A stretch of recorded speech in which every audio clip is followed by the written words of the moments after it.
Hello and welcome back to Pentor Cars, Cornish car collectors, where we buy, we restore, we sell, and more often than not we keep modern classic cars and cars of interest. Thanks so much for those of you who have subscribed and watched the videos so far. We really enjoy making them and sharing our experiences with our cars, and we hope that you're enjoying the videos. Please do hit subscribe if you haven't already done so, and that little bell icon so that you're notified about future videos. We've got some great cars coming up. Now, what are we featuring today? Well, we've just picked this up, we've just bought it. It's a hot hatch from the mid-noughties. It's a Peugeot 206 GTi 180, and it's a peach. When we went to pick this little Peugeot up, we hit the gold strike of second-hand car buying. We had a near full tank of fuel. But the good news kind of stopped there. The noise that you can hear now is not the engine, but is in fact the blowers, which are on full blast all of the time. If I try and turn it down, nothing happens. And if I try and turn it up, again, nothing happens. We can change the temperature, but we can't change the blower speed. That's a fairly common problem on these little 206s. It's the resistor that's built into the motor on this car, so that's something that we're going to have to fix. Another interesting electrical quirk with this car, here in Cornwall today, it's a little overcast. It's not particularly warm, it's not particularly cold, but it's certainly not the 46 degrees Celsius that our little Peugeot is telling us that it is. Now, that will be the external temperature sensor, which I believe in this car is in the right hand wing mirror. So we'll order one of those up and we'll feature in this video a little later us having a go at repairing that. Also, previous owner has changed the stereo for a Pioneer DAB radio unit. Now, those are too offensive, but this car is standard. The 180 GTi is standard, came with the 6-disc glove compartment mounted CD player. It's quite a nice unit. So we will source an original stereo and we will put this back as Peugeot intended. Also, as you'll have seen from the photograph we showed just now, this particular car is running on 15-inch standard GTi wheels, and the 180 actually came with 17-inch Atlantis alloy wheels. So we're going to have to source a set of those and again get this car back to standard. Now, those problems aren't actually the biggest issue with this 206 GTi. The eagle-eyed amongst you have probably already noticed it. But at a previous MOT, at the annual inspection of this particular car, it was noted that the driver's seat had collapsed to the point of being unsafe. And therefore, the car couldn't have been passed without a replacement seat being sourced. Now, the garage, in all of its wisdom, instead of sourcing an original 206 GTi 180 seat, which is one of these nice wingback Alcantara seats, they actually sourced this quite hideous black and red leather 206 convertible seat. It is awful and something that we have to change. Now, it's going to be difficult to find one because the 180 seats are known to deteriorate quite quickly, to wear badly, and of course the driver's seat is the seat that gets the most wear. So we're going to have to source one. We're probably going to have to pay quite a bit of money for one, but we cannot continue to drive this car with this awful seat. But having said all of that, this car drives brilliantly. It is wonderful, and we'll do some history on this car and a bit more driving footage a bit later on. But for now, just going to enjoy the rest of the drive home. We've done about 30 miles, about 20 more to go. It's absolutely brilliant.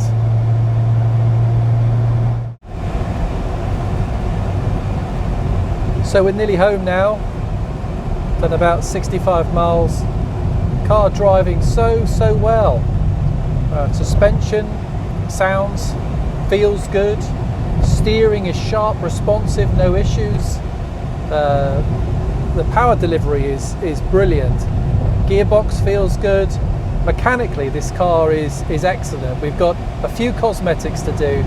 We've got a few electrics to do, but it really is good. The timing belt has been done fairly recently in the last sort of 10,000 miles, along with the starter motor.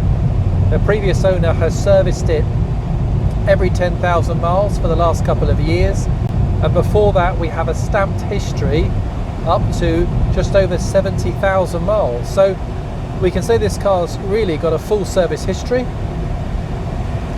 and it feels a well maintained car. It feels cared for, and well, what can I say? I mean, I absolutely love it.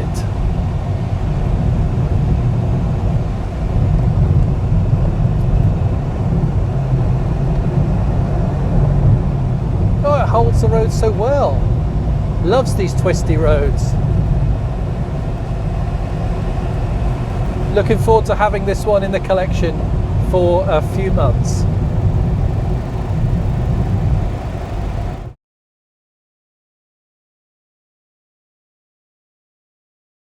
We've just taken delivery of all of these goodies, and this is what we're going to use to put the 206 GTi 180 back to standard. So what have we got? Well, we've got a set of 4 original 17-inch Atlantis alloy wheels. 2 of them have got good tyres, and 2 we'll need to get tyres for. We've got an original grab handle for the boot, as the one that we've got is cracked. An original stereo, an original gear stick and gear knob. The all-important and much-needed heater, blower, motor and resistor, and a couple of original seats. Now we've unwrapped the driver's seat because this is the one that we need. Looks in pretty good condition. There are no rips or tears, which is good, but we do need to have a go at this bobbling that's so common on these seats. Now we'll feature that on this video, but what we've done to do that is we've bought one of these Phillips fuzz busters to see if that will make the difference. So let's have a go. Now on closer inspection, it's the base of the seat which is particularly bad for bobbling, as are these 2 wings here on the back.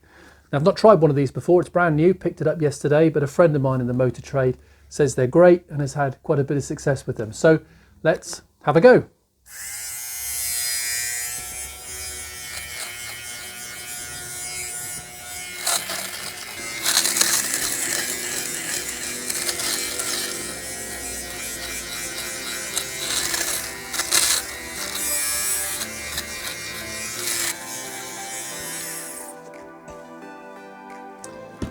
Well, I've got to say that worked much better than I expected it to. We've got loads off the back of the seat, and now let's have a go at the base.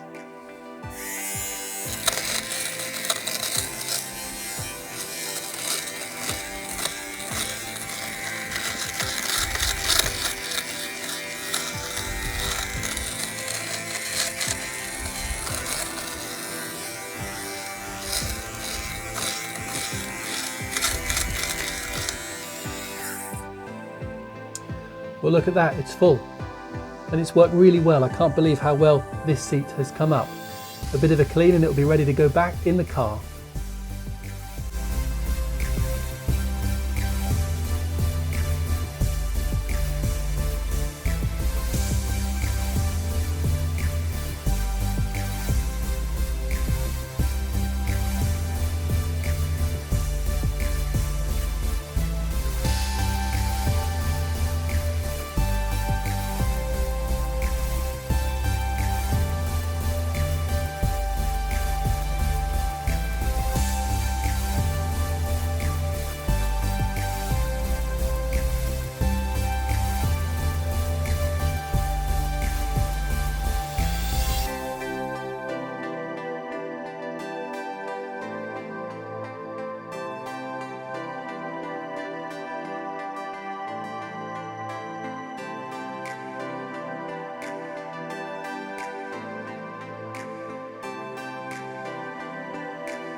Oh, that is so much better. We now have a climate control fan that actually works.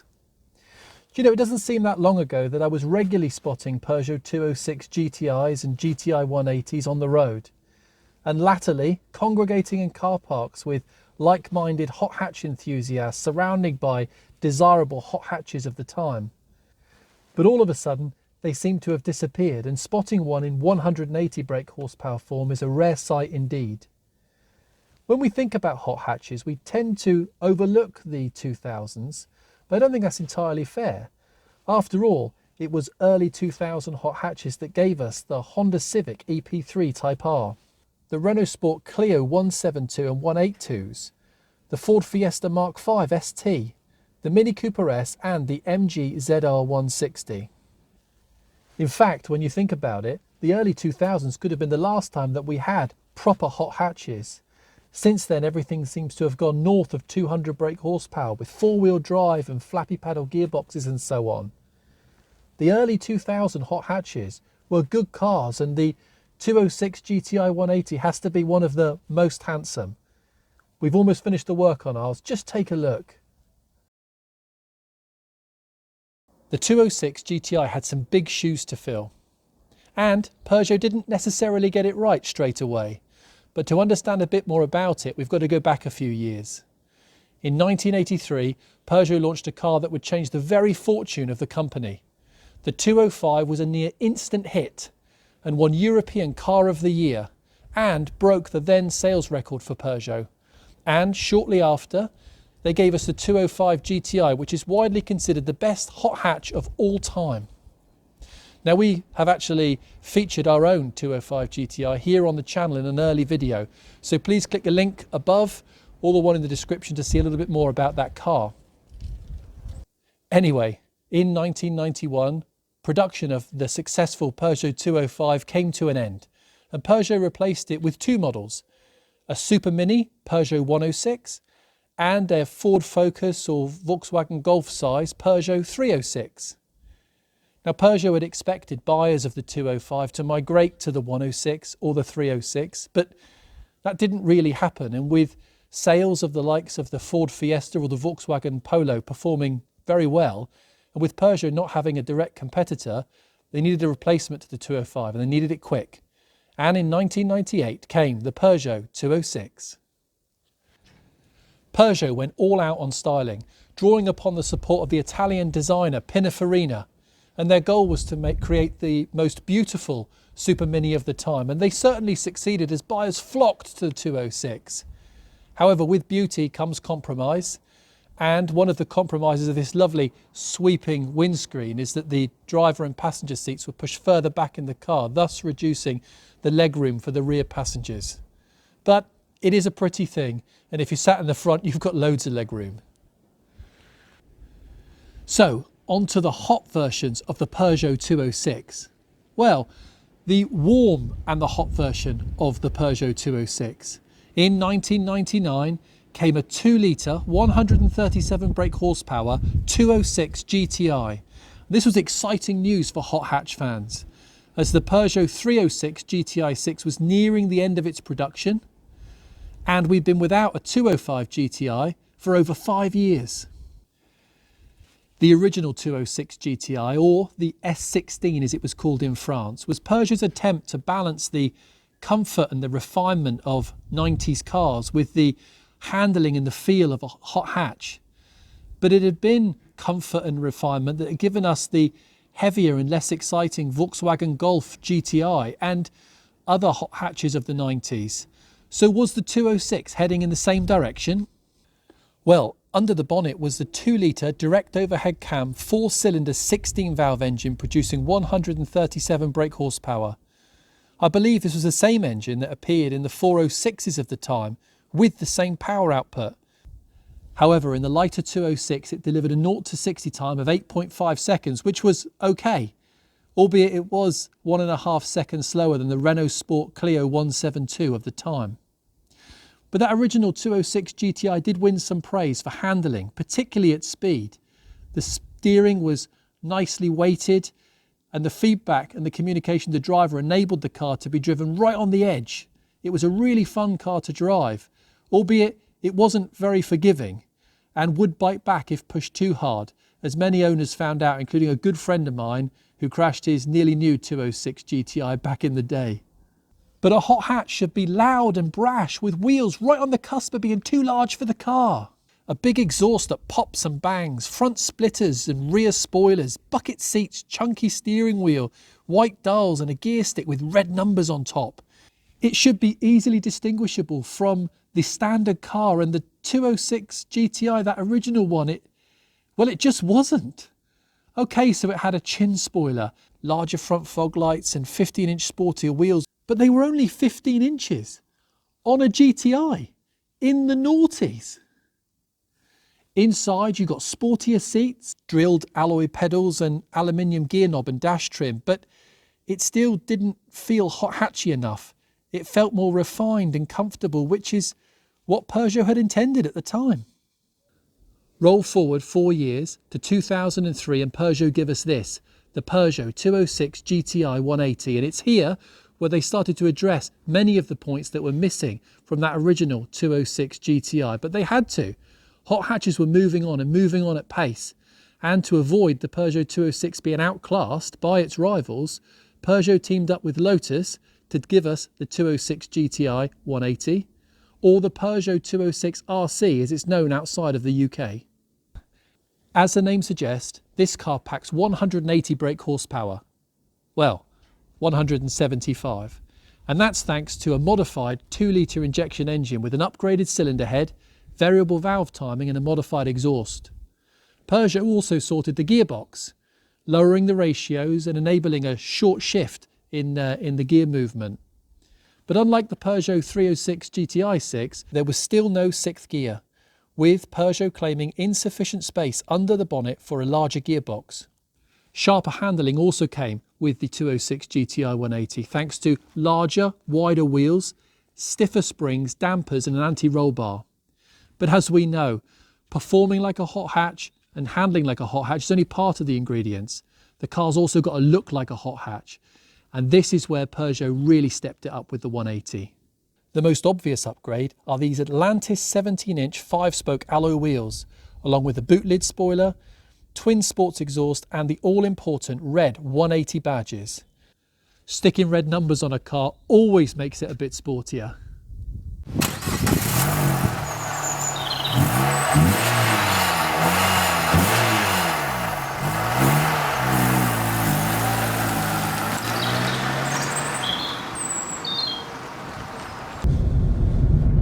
Now here inside the 206 GTi it feels far sportier thanks largely to these lovely and comfortable Alcantara wingback sports seats and the alloy effect dash panels. But having said that, this car was so well designed on the outside that the interior just leaves you kind of lacking something. The driving position is high, but it's got a far more sporty feel than the original 206 GTi. But the 180 was also a very well equipped car.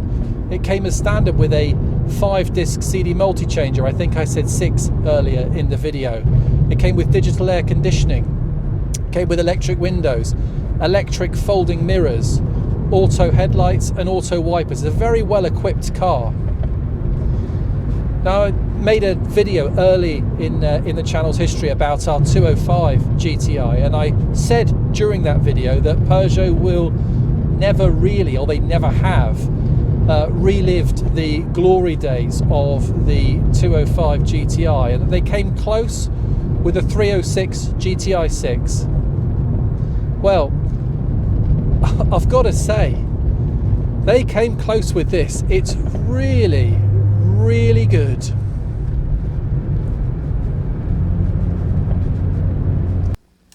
Sales of the Peugeot 206 ceased in the UK in 2006, making way for the Peugeot 207.